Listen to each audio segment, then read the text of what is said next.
Hi gas, welcome back to my channel. ఈరోజు వెరైటీగా sweets చేసుకుందాం. దానికోసం ముందుగా క్యాషూ నట్స్ తీసుకొని దాన్ని గ్రైండ్ చేసుకోవాలి. దాని తర్వాత డేట్స్ తీసుకొని దాన్ని కూడా గ్రైండ్ చేసుకోవాలి. దాని తర్వాత ముందుగా చేసి పెట్టుకున్న పౌడర్, క్యాషూ పౌడర్ ఇప్పుడు దాంట్లోకి యాడ్ చేయాలి.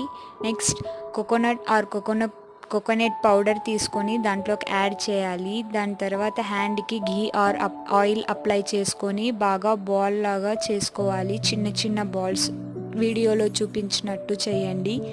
దాని తర్వాత మనం ఆ బాల్స్ని ఒక్కొక్కటిగా తీసుకొని చిన్న చిన్న బౌల్స్ టైప్ చేసుకోవాలి. వీడియోలో చూపించినట్టు చేయండి. దాని తర్వాత మనం చాక్లెట్ అనేది తీసుకోవాలి.